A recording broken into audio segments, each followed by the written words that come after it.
के प्रोजेक्ट हैं। एक 4 लेन हाईवे है और दूसरा बाकी 2 रेलवे की लाइंस हैं। मैं सब पे डिटेल्स में आऊँगा एक-एक करके। सबसे पहले साथियों, खरीफ के लिए किसानों के लिए बहुत बड़ा एक फैसला लिया गया है।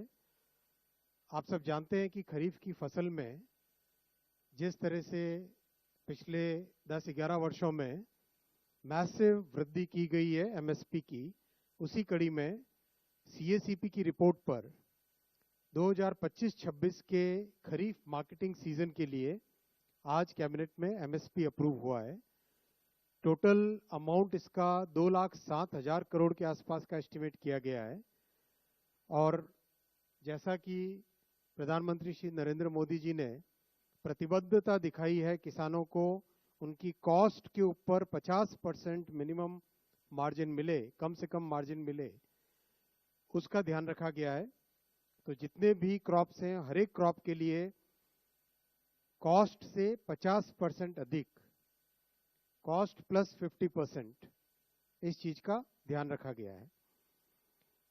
सीएसीपी अपना एक बहुत ही कॉम्प्रिहेंसिव स्टडी करता है, जैसा कि आप सब जानते हैं। डिमांड एंड सप्लाई सिचुएशन देखते हैं, ओवरऑल ग्लोबल प्राइसेस देखते हैं, भारत में कॉस्ट कितनी आती है उस सबको देखते हैं। इन सब को देख के रिकमेंडेशन करते हैं। ये इंडिविजुअल क्रॉप्स की एमएसपी है, 3 भाग में है। पहला भाग है सीरियल्स यानी फूड ग्रेन्स, उसमें पैडी, ज्वार, बाजरा, रागी और मेज, इन सब की एमएसपी आपके सामने है।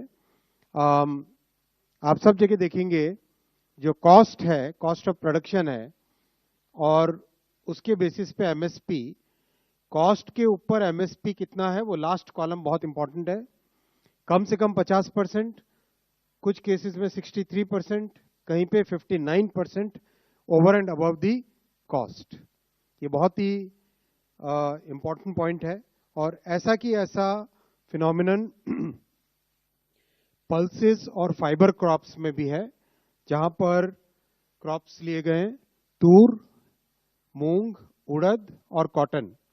इनमें भी कॉस्ट प्लस 50%, कम से कम 59% है, कहीं पे 53% है, मिनिमम 50% तो कॉस्ट से अधिक है ही है।